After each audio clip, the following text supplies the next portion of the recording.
Hi ಎಲ್ರಿಗೂ ನಮಸ್ಕಾರ. Share market in Kannada ಚಾನೆಲ್ಗೆ ನಿಮಗೆ ಸ್ವಾಗತ. ಜನವರಿ 29 ಮಾರ್ಕೆಟ್ ಅಪ್ಡೇಟ್ನ ಅಬ್ಸರ್ವ್ ಮಾಡೋದಾದ್ರೆ ಮಾರ್ಕೆಟ್ನ ಪಾಸಿಟಿವ್ ಮೊಮೆಂಟಮ್ ಇವತ್ತು ಕೂಡ ಕಂಟಿನ್ಯೂ ಆಗಿದೆ. ಲೋವರ್ ಲೆವೆಲ್ಗಳಿಂದ ಮಾರ್ಕೆಟ್ ಮತ್ತೆ ರಿಕವರ್ ಆಗ್ತಿದೆ. ನಿಫ್ಟಿಯಲ್ಲಿ 217 ಪಾಯಿಂಟ್ಗಳಷ್ಟು ಜಂಪ್ ನೋಡೋದಕ್ಕೆ ಸಿಕ್ತು. 1% ನಿಫ್ಟಿ ಇವತ್ತು ಗೇನ್ ಆಗಿದೆ. ಸೆನ್ಸೆಕ್ಸ್ನಲ್ಲಿ ಕೂಡ 1% ಅರೌಂಡಲ್ಲಿ ಜಂಪ್ ನೋಡೋದಕ್ಕೆ ಸಿಕ್ತು. 630 ಪಾಯಿಂಟ್ಗಳಷ್ಟು ರಿಕವರಿ ಸೆನ್ಸೆಕ್ಸ್ ಅಲ್ಲಿ ಕೂಡ ನೋಡೋದಕ್ಕೆ ಸಿಕ್ತು. ಬ್ಯಾಂಕ್ ನಿಫ್ಟಿ ಕೂಡ 293 ಪಾಯಿಂಟ್ಗಳಷ್ಟು ಇವತ್ತು ಗೇನ್ ಆಗಿದೆ. ಹಾಗೆ ನಿಫ್ಟಿಯ ಟಾಪ್ ಗೇನರ್ಸ್ ಮತ್ತು ಲೂಸರ್ಸ್ ಅನ್ನು ಅಬ್ಸರ್ವ್ ಮಾಡಿದಾಗ ಶ್ರೀರಾಮ್ ಫೈನಾನ್ಸ್ ಇವತ್ತು ಟಾಪ್ ಗೇನರ್ ಆಗಿತ್ತು. ಆಲ್ಮೋಸ್ಟ್ 2 ಟ್ರೇಡಿಂಗ್ ಸೆಷನ್ಸ್ಗಳಲ್ಲಿ ಸ್ಟಾಕ್ ಆಲ್ರೆಡಿ 10% ಗೇನ್ ಆಗಿದೆ. ಸಾಕಷ್ಟು ವೀಕ್ನೆಸ್ ಈ ಒಂದು ಸ್ಟಾಕ್ನಲ್ಲಿ ಸ್ಪ್ಲಿಟ್ನ ನಂತರ ನೋಡೋದಕ್ಕೆ ಸಿಕ್ಕಿತ್ತು. ಬಟ್ ರಿಸಲ್ಟ್ನ ನಂತರ ಬ್ರೋಕರೇಜ್ ಟಾರ್ಗೆಟ್ಸ್ ಇನ್ಕ್ರೀಸ್ ಆಯಿತು. ಅದಾದಮೇಲೆ ಸ್ಟಾಕ್ ಸ್ಟ್ರಾಂಗ್ ಆಗಿ ಗೇನ್ ಆಗಿದೆ.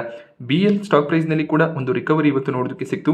ಬಜೆಟ್ ಕೂಡ ಬರ್ತದೆ. ಡಿಫೆನ್ಸ್ ಸೆಕ್ಟರ್ನ ಸ್ಟಾಕ್ಗಳಲ್ಲಿ ಒಂದು ರಿಕವರಿ ಎಕ್ಸ್ಪೆಕ್ಟೆಡ್ ಇರುತ್ತೆ. ಇವತ್ತು ಸ್ಟಾಕ್ 3.5% ಗೇನ್ ಆಗಿದೆ. ಟಾಟಾ ಮೋಟಾರ್ಸ್ನಲ್ಲಿ 3% ಜಂಪ್ ನೋಡೋದಕ್ಕೆ ಸಿಕ್ತು. ಟಾಟಾ ಮೋಟಾರ್ಸ್ನ ರಿಸಲ್ಟ್ ಕೂಡ ಇವತ್ತು ನೋಡೋದಕ್ಕೆ ಸಿಕ್ಕಿದೆ. ಮಾರ್ಕೆಟ್ ಅವರ್ಸ್ನ ನಂತರ ಟಾಟಾ ಮೋಟಾರ್ಸ್ನ ರಿಸಲ್ಟ್ಸ್ ನೋಡೋದಕ್ಕೆ ಸಿಕ್ತು. ಎಕ್ಸ್ಪೆಕ್ಟೇಷನ್ ರೀತಿಯಲ್ಲಿ profits year on year fall ಆಗ್ತದೆ. 5,451 ಕೋಟಿ ಪ್ರಾಫಿಟ್ಸ್ ಅನ್ನು ಟಾಟಾ ಮೋಟಾರ್ಸ್ ಈ ಒಂದು ಕ್ವಾರ್ಟರ್ನಲ್ಲಿ ಡಿಕ್ಲೇರ್ ಮಾಡಿದ್ದಾರೆ. Year on year profits 22% fall ಆಗಿದೆ. ಡಿಸೆಂಬರ್ 2023ರಲ್ಲಿ 7,145 ಕೋಟಿ ಪ್ರಾಫಿಟ್ಸ್ ಅನ್ನು ಡಿಕ್ಲೇರ್ ಮಾಡಿದ್ರು. ಹಾಗೆ ಡಿಸೆಂಬರ್ 2023ರಲ್ಲಿ 1,10,577 ಕೋಟಿಯ ರೆವೆನ್ಯೂ ಡಿಕ್ಲೇರ್ ಆಗಿತ್ತು. ಬಟ್ ರೆವೆನ್ಯೂ ಈ ಒಂದು ಕ್ವಾರ್ಟರ್ನಲ್ಲಿ 2.7% ಇನ್ಕ್ರೀಸ್ ಆಗಿದೆ. 1,13,575 ಕೋಟಿ ರೆವೆನ್ಯೂನ ಡಿಕ್ಲೇರ್ ಮಾಡಿದ್ದಾರೆ. ಕ್ವಾರ್ಟರ್ ಆನ್ ಕ್ವಾರ್ಟರ್ ರೆವೆನ್ಯೂಸ್ ಮತ್ತೆ ಪ್ರಾಫಿಟ್ಸ್ ಇನ್ಕ್ರೀಸ್ ಆಗ್ತದೆ. ಲಾಸ್ಟ್ ಕ್ವಾರ್ಟರ್ನಲ್ಲಿ 3,450 ಕೋಟಿ ಪ್ರಾಫಿಟ್ಸ್ ಅನ್ನು ಡಿಕ್ಲೇರ್ ಮಾಡಿದ್ರು. So quarter on quarter performance strong ಆಗಿ ಬರ್ತಿದೆ. ಸೊ ಟಾಟಾ ಮೋಟಾರ್ಸ್ನ ಸೇಲ್ಸ್ ಕಳೆದ 3-4 ತಿಂಗಳುಗಳಿಂದ ಸ್ವಲ್ಪ ಫಾಲ್ ಆಗಿತ್ತು. ಹಾಗೆ ಜಾಗ್ವಾರ್ ಲ್ಯಾಂಡ್ ರೋವರ್ ಸೆಗ್ಮೆಂಟ್ ನಲ್ಲಿ ಕೂಡ ಸ್ಲೋ ಡೌನ್ ನೋಡೋದಕ್ಕೆ ಸಿಕ್ಕಿತ್ತು. ಸೊ ಸಾಕಷ್ಟು ಕಾಂಪಿಟೇಷನ್ ಕೂಡ ಅರೈಸ್ ಆಗ್ತದೆ. ಆದ್ರಿಂದ ನಮಗೆ ಸೇಲ್ಸ್ ಮೇಲೆ ಇಂಪ್ಯಾಕ್ಟ್ ಬರ್ತಿರೋದು ಕಾಣಿಸ್ತದೆ. But quarter on quarter performance strong ಆಗಿ ಇಂಪ್ರೂವ್ ಆಗಿದೆ. ಇವತ್ತು ಸ್ಟಾಕ್ 3% ಗೇನ್ ಆಯಿತು. ನೋಡಬೇಕಾಗುತ್ತೆ ಈ ರಿಸಲ್ಟ್ಗೆ ನಾಳೆ ಟಾಟಾ ಮೋಟಾರ್ಸ್ ಯಾವ ರೀತಿಯಲ್ಲಿ ರಿಯಾಕ್ಟ್ ಮಾಡುತ್ತೆ ಅಂತ. ವಿಪ್ರೋನಲ್ಲಿ ಕೂಡ 3% ಜಂಪ್ ನೋಡೋದಕ್ಕೆ ಸಿಗ್ತದೆ. ಸೊ ವಿಪ್ರೋ ಕೂಡ ಅಷ್ಟೇ ರಿಸಲ್ಟ್ನ ನಂತರ ಸ್ಟ್ರಾಂಗ್ ಪರ್ಫಾರ್ಮೆನ್ಸ್ ಅನ್ನು ಕೊಡ್ತಿದೆ. SBI ಲೈಫ್ ಇನ್ಶೂರೆನ್ಸ್ ಕೂಡ ಇವತ್ತು 3% ಗೇನ್ ಆಯಿತು. ಟಾಪ್ ಲೂಸರ್ಸ್ ಲಿಸ್ಟ್ನಲ್ಲಿ ಮಾರುತಿ ಸುಜುಕಿ ನೋಡೋದಕ್ಕೆ ಸಿಕ್ತು. 1.5% ಅರೌಂಡಲ್ಲಿ ಮಾರುತಿ ಸುಜುಕಿ ಕರೆಕ್ಟ್ ಆಗಿದೆ. ಸೊ ಮಾರುತಿ ಸುಜುಕಿ ಕೂಡ ತಮ್ಮ Q3 ರಿಸಲ್ಟ್ ಅನ್ನು ಡಿಕ್ಲೇರ್ ಮಾಡಿದ್ದಾರೆ. ಬಟ್ ಈ ರಿಸಲ್ಟ್ ಮಾರ್ಕೆಟ್ ಅವರ್ಸ್ನಲ್ಲಿ ನೋಡೋದಕ್ಕೆ ಸಿಕ್ತು. ಮಾರುತಿ ಸುಜುಕಿ ಬೆಳಿಗ್ಗೆ ಪಾಸಿಟಿವ್ ಆಗಿ ಟ್ರೇಡ್ ಆಗ್ತಿತ್ತು. ರಿಸಲ್ಟ್ ಬಂದ ಮೇಲೆ ಸ್ಟಾಕ್ ಪ್ರೈಸ್ನಲ್ಲಿ ವೀಕ್ನೆಸ್ ನೋಡೋದಕ್ಕೆ ಸಿಕ್ಕಿದೆ. Profits year on year 16% jump ಆಗಿದೆ. ಹಾಗೆ ರೆವೆನ್ಯೂನಲ್ಲಿ ಕೂಡ 13% ಜಂಪ್ ನೋಡೋದಕ್ಕೆ ಸಿಗ್ತದೆ. ಈ ಕ್ವಾರ್ಟರ್ನಲ್ಲಿ 38,264 ಕೋಟಿ ರೆವೆನ್ಯೂನ ಡಿಕ್ಲೇರ್ ಮಾಡಿದ್ದಾರೆ. 3,227 ಕೋಟಿಯ ಪ್ರಾಫಿಟ್ ಡಿಕ್ಲೇರ್ ಆಗಿದೆ. ಲಾಸ್ಟ್ ಕ್ವಾರ್ಟರ್ಗೆ ಕಂಪೇರ್ ಮಾಡಿದಾಗ ರೆವೆನ್ಯೂಸ್ ಇನ್ಕ್ರೀಸ್ ಆಗಿದೆ. ಅದೇ ರೀತಿಯಲ್ಲಿ ಪ್ರಾಫಿಟ್ನಲ್ಲಿ ಕೂಡ ಒಳ್ಳೆ ಒಂದು ಜಂಪ್ ನಮಗೆ ನೋಡೋದಕ್ಕೆ ಸಿಗ್ತದೆ. ಇಯರ್ ಆನ್ ಇಯರ್ ಕೂಡ ಪ್ರಾಫಿಟ್ಸ್ ಇನ್ಕ್ರೀಸ್ ಆಗ್ತಿರೋದು ಕಾಣಿಸ್ತದೆ. ರೆವೆನ್ಯೂ ಕೂಡ ಇಯರ್ ಆನ್ ಇಯರ್ ಇನ್ಕ್ರೀಸ್ ಆಗಿದೆ. ಒಂದು ಸ್ಟ್ರಾಂಗ್ ಪರ್ಫಾರ್ಮೆನ್ಸ್ ಮಾರುತಿ ಸುಜುಕಿ ಕಡೆಯಿಂದ ನೋಡೋದಕ್ಕೆ ಸಿಕ್ತು. ಬಟ್ ಸ್ಟಿಲ್ ಸ್ಟಾಕ್ ಪ್ರೈಸ್ನಲ್ಲಿ ಇವತ್ತು ವೀಕ್ನೆಸ್ ನೋಡೋದಕ್ಕೆ ಸಿಕ್ಕಿದೆ. ಸೊ ನಾಳೆ ಬ್ರೋಕರೇಜ್ಗಳ ಕಡೆಯಿಂದ ಟಾರ್ಗೆಟ್ಸ್ ಕೂಡ ಬರುತ್ತೆ. ನೋಡಬೇಕಾಗುತ್ತೆ ಬ್ರೋಕರೇಜ್ಗಳ ವ್ಯೂ ಯಾವ ರೀತಿಯಲ್ಲಿ ಇರುತ್ತೆ ಅಂತ. ಭಾರತೀಯ ರಿಟೇಲ್ ಸ್ಟಾಕ್ ಪ್ರೈಸ್ನಲ್ಲಿ ಕೂಡ 1% ಕರೆಕ್ಷನ್ ನೋಡೋದಕ್ಕೆ ಸಿಕ್ತು. ಏಷ್ಯನ್ ಪೇಂಟ್ಸ್ ಅಲ್ಲಿ ಕೂಡ ಆಲ್ಮೋಸ್ಟ್ 1% ಕರೆಕ್ಷನ್ ನೋಡೋದಕ್ಕೆ ಸಿಕ್ಕಿದೆ. ಬ್ರಿಟಾನಿಯಾ ಕೂಡ 0.5% ಕರೆಕ್ಟ್ ಆಯಿತು. ITC ನಲ್ಲಿ ಕೂಡ 0.5% ಕರೆಕ್ಷನ್ ನೋಡೋದಕ್ಕೆ ಸಿಕ್ಕಿದೆ. ITC ತಮ್ಮ ಹೋಟೆಲ್ ಬಿಸ್ನೆಸ್ ಅನ್ನ ಡಿಮರ್ಜ್ ಮಾಡಿದ್ರು. ಡಿಮರ್ಜರ್ಗೆ ರೆಕಾರ್ಡ್ ಡೇಟ್ ಜನವರಿ 6 ಫಿಕ್ಸ್ ಆಗಿತ್ತು. ಸೊ ಅವತ್ತಿನ ದಿನ ITC ಸ್ಟಾಕ್ ಪ್ರೈಸ್ ನಲ್ಲಿ 27 ರೂಪಾಯಿಯ ಅಡ್ಜಸ್ಟ್ಮೆಂಟ್ ನೋಡೋದಕ್ಕೆ ಸಿಕ್ಕಿತ್ತು. ಇವತ್ತು ITCಯ ಡಿಮರ್ಜ್ಡ್ ಎಂಟಿಟಿ ITC ಹೋಟೆಲ್ಸ್ ಮಾರ್ಕೆಟ್ ನಲ್ಲಿ ಲಿಸ್ಟ್ ಆಗಿದೆ. 188ರ ಪ್ರೈಸ್ ನಲ್ಲಿ ಲಿಸ್ಟಿಂಗ್ ನೋಡೋದಕ್ಕೆ ಸಿಕ್ತು. 27 ರೂಪಾಯಿಯ ಅಡ್ಜಸ್ಟ್ಮೆಂಟ್ ಬಂದ ಮೇಲೆ ITC ಹೋಟೆಲ್ಸ್ 270ರ ಪ್ರೈಸ್ ನಲ್ಲಿ ಲಿಸ್ಟ್ ಆಗಬಹುದು ಅನ್ನುವಂಥ ಒಂದು ಅನಾಲಿಸಿಸ್ ಸಾಕಷ್ಟು ಬ್ರೋಕರೇಜ್ಗಳ ಕಡೆಯಿಂದ ಬಂದಿತ್ತು. ಬಟ್ ಕೆಲವೊಂದಿಷ್ಟು ಬ್ರೋಕರೇಜ್ಗಳು 170-180ರ ಲೆವೆಲಲ್ಲಿ ಲಿಸ್ಟ್ ಆಗ್ಬೋದು ಅಂತ ಕೂಡ ಹೇಳಿದ್ರು. ಸೊ ಯಾರೆಲ್ಲ ITCಯ 10 ಶೇರ್ಸ್ಗಳನ್ನ ಹೋಲ್ಡ್ ಮಾಡ್ತಿದ್ರು ಅವರಿಗೆ ITC ಹೋಟೆಲ್ಸ್ನ 1 ಶೇರ್ ಕ್ರೆಡಿಟ್ ಆಗಿರುತ್ತೆ. ಹಾಗೆ ಇವತ್ತು ಆ ಒಂದು ಸ್ಟಾಕ್ ಮಾರ್ಕೆಟ್ನಲ್ಲಿ ಲಿಸ್ಟ್ ಕೂಡ ಆಗಿದೆ. ಲಿಸ್ಟ್ ಆದಮೇಲೆ ಲೋವರ್ ಸರ್ಕ್ಯೂಟ್ ಕೂಡ ನೋಡೋದಕ್ಕೆ ಸಿಕ್ತು. 171ರ ಪ್ರೈಸ್ನಲ್ಲಿ ITC ಹೋಟೆಲ್ಸ್ ಈಗ ಟ್ರೇಡ್ ಆಗ್ತದೆ. ಸೊ ವ್ಯಾಲ್ಯೂಷನ್ ಈಗ ಜಸ್ಟಿಫೈ ಆಗುತ್ತೆ. 270ರ ಲೆವೆಲಲ್ಲಿ ಲಿಸ್ಟ್ ಆಗಿದ್ದಿದ್ರೆ ವ್ಯಾಲ್ಯೂಷನ್ ಎಕ್ಸ್ಪೆನ್ಸಿವ್ ಆಗ್ತಿತ್ತು.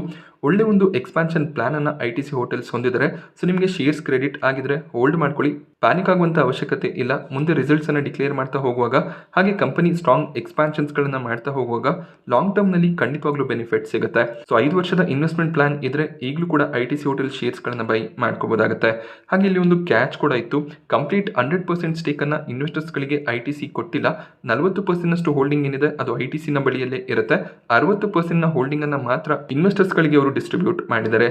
ಮೇ ಬಿ ಅದೇ ಒಂದು ರೀಸನ್ ಇಂದ ಪ್ರೈಸ್ ಅಡ್ಜಸ್ಟ್ಮೆಂಟ್ ಸ್ವಲ್ಪ ಹೆಚ್ಚಾಗಿ ಕಾಣಿಸಿದೆ. 40% ಅಡ್ಜಸ್ಟ್ಮೆಂಟ್ ಇದ್ದಿದ್ದರಿಂದ ITC ಹೋಟೆಲ್ಸ್ 170 ಅರೌಂಡ್ ಈಗ ಟ್ರೇಡ್ ಆಗ್ತಿದೆ. ಬಜಾಜ್ ಫಿನಾನ್ಸ್ ಸ್ಟಾಕ್ ಪ್ರೈಸ್ ನಲ್ಲಿ 2% ಜಂಪ್ ನೋಡೋದಕ್ಕೆ ಸಿಕ್ತು. ಬಜಾಜ್ ಫಿನಾನ್ಸ್ ಕೂಡ ತಮ್ಮ Q3 ರಿಸಲ್ಟ್ ಅನ್ನು ಡಿಕ್ಲೇರ್ ಮಾಡಿದ್ದಾರೆ. ಬಜಾಜ್ ಫಿನಾನ್ಸ್ ನ profits year on year 17% increase ಆಗಿದೆ. 4247 ಕೋಟಿ ಪ್ರಾಫಿಟ್ಸ್ ಅನ್ನ ಬಜಾಜ್ ಫಿನಾನ್ಸ್ ಈ ಒಂದು ಕ್ವಾರ್ಟರ್ ನಲ್ಲಿ ಡಿಕ್ಲೇರ್ ಮಾಡಿದ್ದಾರೆ. ಹಾಗೆ ರೆವೆನ್ಯೂಸ್ ಕೂಡ year on year quarter increase ಆಗಿದೆ. ಲಾಸ್ಟ್ ಕ್ವಾರ್ಟರ್ ನಲ್ಲಿ 4014 ಕೋಟಿ ಪ್ರಾಫಿಟ್ಸ್ ಅನ್ನ ಡಿಕ್ಲೇರ್ ಮಾಡಿದ್ರು. ಡಿಸೆಂಬರ್ 2023ರಲ್ಲಿ 3639 ಕೋಟಿ ಪ್ರಾಫಿಟ್ ಡಿಕ್ಲೇರ್ ಆಗಿತ್ತು. ಬಜಾಜ್ ಫಿನಾನ್ಸ್ ನ ಕಡೆಯಿಂದ ಕೂಡ ಸ್ಟ್ರಾಂಗ್ ಪರ್ಫಾರ್ಮೆನ್ಸ್ ನೋಡೋದಕ್ಕೆ ಸಿಗ್ತದೆ.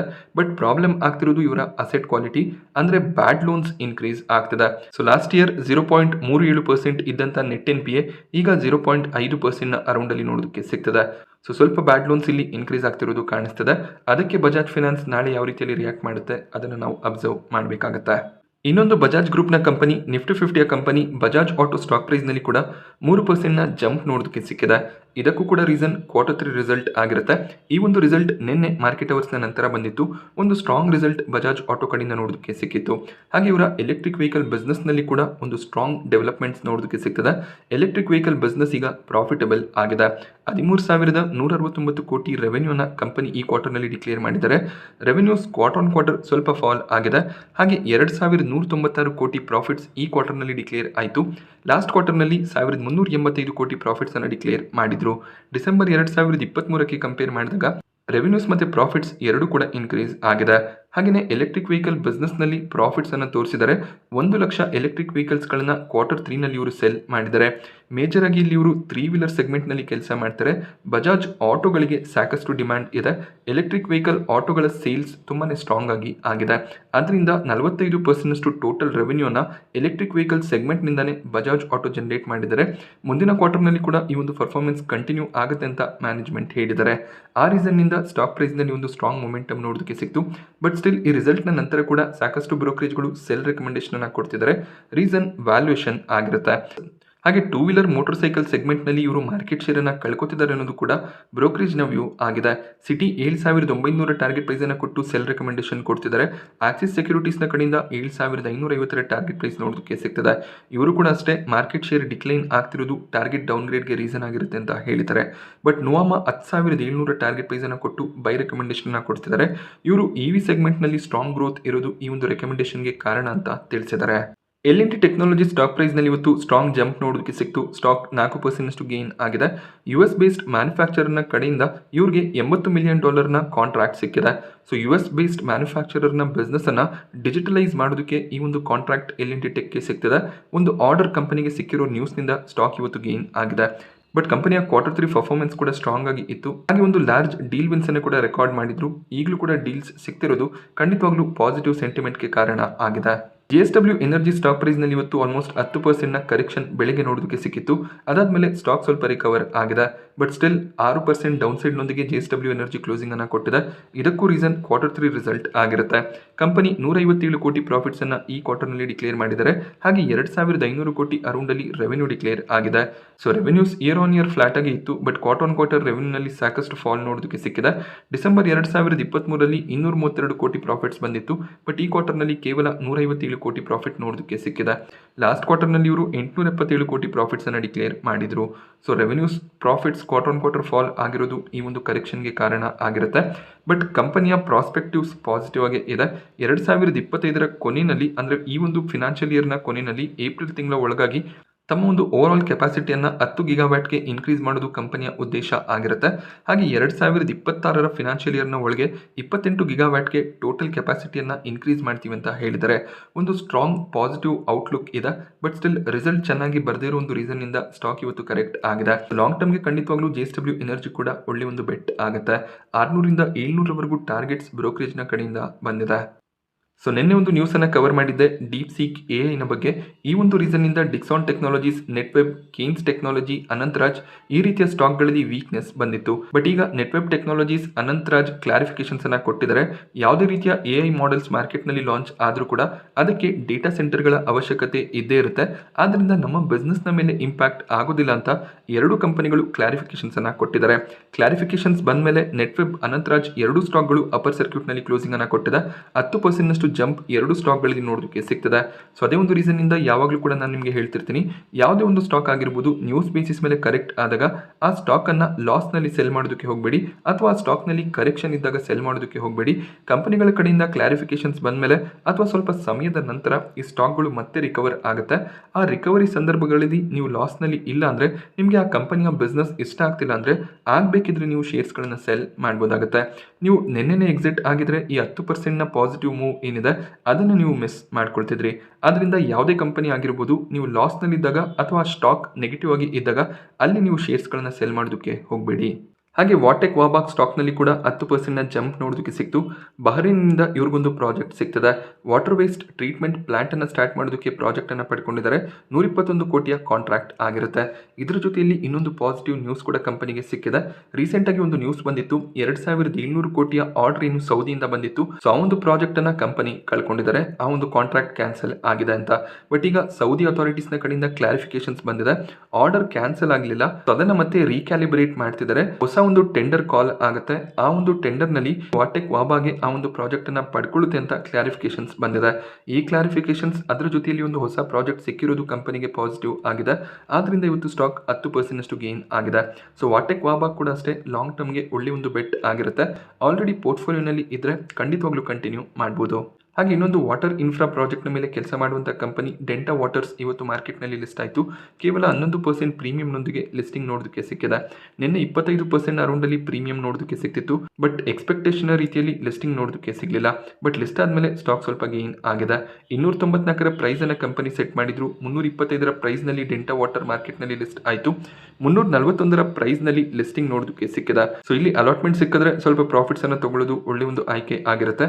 ಹಾಗೆ ಹೊಸ ರಿಜಿಸ್ಟರ್ ಈ ಒಂದು IPO ಹ್ಯಾಂಡಲ್ ಮಾಡ್ತಿದ್ರು, ಆದ್ರಿಂದ ಸ್ವಲ್ಪ ಪ್ರಾಬ್ಲಮ್ಸ್ ಕೂಡ ಆಗಿತ್ತು. ನಿಮ್ಮ ಫಂಡ್ ಬ್ಲಾಕ್ ಆಗಿ ಅದು ಇನ್ನೂ ಕೂಡ ಅನ್ಬ್ಲಾಕ್ ಆಗಿಲ್ಲ ಅಂದ್ರೆ ಒಂದೆರಡು ದಿನ ವೇಟ್ ಮಾಡಿ, ಅದಾದ್ಮೇಲೆ ಫಂಡ್ ಅನ್ಬ್ಲಾಕ್ ಆಗುವಂತ ಚಾನ್ಸಸ್ ಇರುತ್ತೆ. KPIT ಟೆಕ್ನಾಲಜಿ ಸ್ಟಾಕ್ ಪ್ರೈಸ್ ನಲ್ಲಿ ಕೂಡ 10% ಜಂಪ್ ನೋಡೋದಕ್ಕೆ ಸಿಕ್ತು.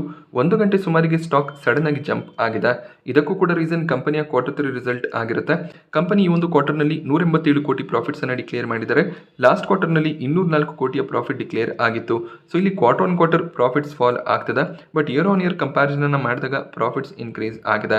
ಬಟ್ ಇಲ್ಲಿ ಸ್ಟಾಕ್ ಈ ರೀತಿಯಲ್ಲಿ ಜಂಪ್ ಆಗೋದಕ್ಕೆ ಮೇಜರ್ ಕಾರಣ ಕಂಪನಿ ತಮ್ಮ 2025 ಫಿನಾನ್ಷಿಯಲ್ ಇಯರ್ ಅಂದ್ರೆ ಕರೆಂಟ್ ಫಿನಾನ್ಷಿಯಲ್ ಇಯರ್ ನಲ್ಲಿ 18ರಿಂದ 22% ರೆವೆನ್ಯೂ ಗ್ರೋತ್ ಅನ್ನ ಮೇಂಟೈನ್ ಮಾಡ್ತೀವಿ ಅಂತ ಹೇಳಿದ್ದಾರೆ. ಬೇರೆ IT ಕಂಪನಿಗಳು 5-6% ರೆವೆನ್ಯೂ ಗ್ರೋತ್ ನ ಪ್ರೆಡಿಕ್ಷನ್ ಅನ್ನ ಕೊಡ್ತಿದ್ರೆ, ಈ ಕಂಪನಿ ಒಂದು ಸ್ಟ್ರಾಂಗ್ ರೆವೆನ್ಯೂ ಗ್ರೋತ್ ಪ್ರೆಡಿಕ್ಷನ್ ಅನ್ನ ಕೊಟ್ಟಿದ್ದಾರೆ. ಅದು ನಮಗೆ ರಿಸಲ್ಟ್ ನಲ್ಲಿ ಕೂಡ ರಿಫ್ಲೆಕ್ಟ್ ಆಗ್ತದೆ. 2024 ಫಿನಾನ್ಷಿಯಲ್ ಇಯರ್ ನ ರೆವೆನ್ಯೂ ಕಂಪೇರ್ ಮಾಡಿದಾಗ ಈಗ ನಮಗೆ ರೆವೆನ್ಯೂಸ್ 10-15% ಇನ್ಕ್ರೀಸ್ ಆಗಿರೋದು ಕಾಣಿಸ್ತದೆ. ಸೊ ಒಂದು ಸ್ಟ್ರಾಂಗ್ ರಿಸಲ್ಟ್ KPIT ಟೆಕ್ ನ ಕಡೆಯಿಂದ ನೋಡೋದಕ್ಕೆ ಸಿಗ್ತದೆ. ಬಟ್ ಕ್ವಾರ್ಟರ್ ಆನ್ ಕ್ವಾರ್ಟರ್ ಸ್ವಲ್ಪ ಪ್ರೆಷರ್ ನೋಡೋದಕ್ಕೆ ಸಿಕ್ಕಿದೆ, but still revenue guidance strong ಆಗಿ ಬಂದಿದ್ರಿಂದ ಸ್ಟಾಕ್ ಗೇನ್ ಆಗಿದೆ. ಇವತ್ತು ಶುಗರ್ ಸ್ಟಾಕ್ಗಳಲ್ಲಿ ಕೂಡ ಸ್ಟ್ರಾಂಗ್ ಪಾಸಿಟಿವ್ ಟ್ರೆಂಡ್ ನೋಡೋದಕ್ಕೆ ಸಿಕ್ತು. ಇದಕ್ಕೆ ರೀಸನ್ ಗೌರ್ಮೆಂಟ್ ಎಥನಾಲ್ನ ಪ್ರೈಸಸ್ನ ಇನ್ಕ್ರೀಸ್ ಮಾಡುವಂಥ ಚಾನ್ಸಸ್ ಇದೆ ಅನ್ನುವಂಥ ನ್ಯೂಸ್ ನೋಡೋದಕ್ಕೆ ಸಿಕ್ತು. ಯಾವಾಗೆಲ್ಲ ಎಥನಾಲ್ ರಿಲೇಟೆಡ್ ನ್ಯೂಸ್ ನೋಡೋದಕ್ಕೆ ಸಿಗುತ್ತೆ, ಆಗ ಶುಗರ್ ಸ್ಟಾಕ್ಗಳು ಸ್ಟ್ರಾಂಗ್ ಆಗಿ ಪರ್ಫಾರ್ಮ್ ಮಾಡುತ್ತೆ. ಎಥನಾಲ್ ಪ್ರೈಸಸ್ ಪ್ರತಿ ಲೀಟರ್ಗೆ 1-1.5 ರೂಪಾಯಿ ಇನ್ಕ್ರೀಸ್ ಆಗುವಂಥ ಚಾನ್ಸಸ್ ಇದೆ. ಇದು ಖಂಡಿತವಾಗ್ಲೂ ಶುಗರ್ ಕಂಪನಿಗಳಿಗೆ ಪಾಸಿಟಿವ್ ಆಗುತ್ತೆ. ಹಾಗೆ ರೈಲ್ಟೆಲ್ ನಿನ್ನೆ ರಿಸಲ್ಟ್ನ ರೀಸನ್ನಿಂದ ಸಾಕಷ್ಟು ಕರೆಕ್ಟ್ ಆಗಿತ್ತು, ಬಟ್ ಇವತ್ತು ಕಂಪನಿಗೆ ನವೋದಯ ವಿದ್ಯಾಲಯ ಸಮಿತಿ ಕಡೆಯಿಂದ 17 ಕೋಟಿಯ ಆರ್ಡರ್ ಸಿಕ್ಕಿದೆ.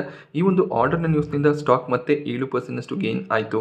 ಸೊ ಮುಂದಿನ 3-4 ದಿನ ಮಾರ್ಕೆಟ್ಸ್ ಪಾಸಿಟಿವ್ ಇದ್ರೆ ರೈಲ್ವೆ ಮತ್ತು ಡಿಫೆನ್ಸ್ ಸೆಕ್ಟರ್ನ ಸ್ಟಾಕ್ಗಳು ಪಾಸಿಟಿವ್ ಆಗಿ ಟ್ರೇಡ್ ಆಗುವಂಥ ಚಾನ್ಸಸ್ ಇರುತ್ತೆ. ಬಜೆಟ್ ರೀಸನ್ನಿಂದ ಈ ಒಂದು ಪಾಸಿಟಿವ್ ಸೆಂಟಿಮೆಂಟ್ ಕಾಣಿಸ್ಬೋದು, ಬಟ್ ಇದೇ ರೀತಿಯಲ್ಲಿ ಆಗುತ್ತೆ ಅಂತ ಪ್ರೆಡಿಕ್ಟ್ ಮಾಡೋದಕ್ಕೆ ಸಾಧ್ಯ ಆಗೋದಿಲ್ಲ. ಬಟ್ ಸ್ಟಿಲ್ ಈ ಸ್ಟಾಕ್ಗಳು ಫೋಕಸ್ನಲ್ಲಿ ಇರ್ಬೋದು. KPI green energy stock price ನಲ್ಲಿ ಕೂಡ 5% ಅಪರ್ ಸರ್ಕ್ಯೂಟ್ ನೋಡೋದಕ್ಕೆ ಸಿಕ್ತು.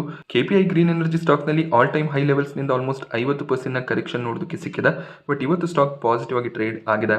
ಇವರು ಒಡಿಶಾ ಗವರ್ಮೆಂಟ್ ನ ಜೊತೆಯಲ್ಲಿ MOU ಅನ್ನು ಸೈನ್ ಮಾಡಿದ್ದಾರೆ. ಗಂಜಾಂನಲ್ಲಿ ರಿನ್ಯೂವೇಬಲ್ ಎನರ್ಜಿ ಪಾರ್ಕ್ ಅನ್ನು ಸ್ಟಾರ್ಟ್ ಮಾಡೋದಕ್ಕೆ ಕಾಂಟ್ರಾಕ್ಟ್ KPI ಗ್ರೀನ್ಗೆ ಸಿಕ್ಕಿದೆ.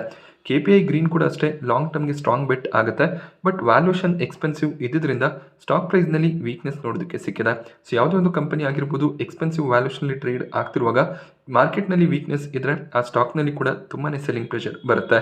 ಹಾಗೆ ಇವತ್ತು ಸ್ಮಾಲ್ ಕ್ಯಾಪ್ನ ಸ್ಟಾಕ್ಗಳು ಸ್ಟ್ರಾಂಗ್ ಆಗಿ ಪರ್ಫಾರ್ಮ್ ಮಾಡಿದೆ. ನಿಮ್ಮ ಪೋರ್ಟ್ಫೋಲಿಯೋನಲ್ಲಿ ಹೆಚ್ಚಾಗಿ ಸ್ಮಾಲ್ ಕ್ಯಾಪ್ ಸ್ಟಾಕ್ಸ್ ಇದ್ದರೆ ಇವತ್ತು ನಿಮ್ಮ ಪೋರ್ಟ್ಫೋಲಿಯೋ ಗ್ರೀನ್ನಲ್ಲಿ ಟ್ರೇಡ್ ಆಗಿರುತ್ತೆ. ಹಾಗೆ ಡಾಕ್ಟರ್ ಅಗರ್ವಾಲ್ ಹೆಲ್ತ್ ಕೇರ್ನ IPO ಇವತ್ತು ಸಬ್ಸ್ಕ್ರಿಪ್ಷನ್ಗೆ ಓಪನ್ ಆಯಿತು. ಪ್ರೀಮಿಯಂ ಇನ್ನಷ್ಟು ಫಾಲ್ ಆಗಿದೆ. 5 ರೂಪಾಯಿಯ ಪ್ರೀಮಿಯಂ ಕಾಣಿಸ್ತಿದ್ದು ಕೇವಲ 1% ಲಿಸ್ಟಿಂಗ್ ಇನ್ ಎಸ್ಟಿಮೇಷನ್ಸ್ ಇರುತ್ತೆ. ರಿಟೇಲ್ ಕ್ಯಾಟಗರಿ ಕೇವಲ 0.1 ಟೈಮ್ ಸಬ್ಸ್ಕ್ರೈಬ್ ಆಗಿದೆ. ಎಂಪ್ಲಾಯೀಸ್ ಕೂಡ ಈ ಒಂದು IPO ಇಂಟ್ರೆಸ್ಟನ್ನು ತೋರಿಸ್ತಿಲ್ಲ. ಹಾಗೆ ಇವರು ಶೇರ್ ಹೋಲ್ಡರ್ ಕ್ಯಾಟಗರಿಯನ್ನು ಕೂಡ ಪ್ರೊವೈಡ್ ಮಾಡಿದ್ದಾರೆ. ಅಲ್ಲೂ ಕೂಡ 0.07 ಟೈಮ್ನ ಸಬ್ಸ್ಕ್ರಿಪ್ಷನ್ ಬಂದಿದೆ. NIA ಕ್ಯಾಟಗರಿ ಕೂಡ 0.1 ಟೈಮ್ ಕೂಡ ಸಬ್ಸ್ಕ್ರೈಬ್ ಆಗಿಲ್ಲ. ಹೆಚ್ಚಿನ ಒಂದು ಸಬ್ಸ್ಕ್ರಿಪ್ಷನ್ IPO ಬರ್ತಿಲ್ಲ. ಪ್ರೀಮಿಯಂ ಸ್ಟ್ರಾಂಗ್ ಆಗಿಲ್ಲ. ವ್ಯಾಲ್ಯೂಷನ್ ಕೂಡ ಎಕ್ಸ್ಪೆನ್ಸಿವ್ ಆಗಿ ಕಾಣಿಸ್ತದೆ. ಇದೇ ರೀತಿಯ ಪ್ರೀಮಿಯಂ ಕಂಟಿನ್ಯೂ ಆದರೆ ಈ ಒಂದು IPO ಅವಾಯ್ಡ್ ಮಾಡ್ಬೋದಾಗತ್ತೆ. ನಾನಿವತ್ತು ನಿಮಗೆ ಮಾರ್ಕೆಟ್ನ ಬಗ್ಗೆ ಕೊಟ್ಟಂಥ ಇನ್ಫಾರ್ಮೇಷನ್ ಇಷ್ಟ ಆದರೆ ವಿಡಿಯೋನ ಲೈಕ್ ಮಾಡಿ. ಹಾಗೆ ಇದೇ ರೀತಿಯ ಮಾರ್ಕೆಟ್ ಅಪ್ಡೇಟ್ಸ್ಗಳಿಗೋಸ್ಕರ ಚಾನಲ್ನ ಸಬ್ಸ್ಕ್ರೈಬ್ ಮಾಡ್ಕೊಳ್ಳಿ. Thank you friends.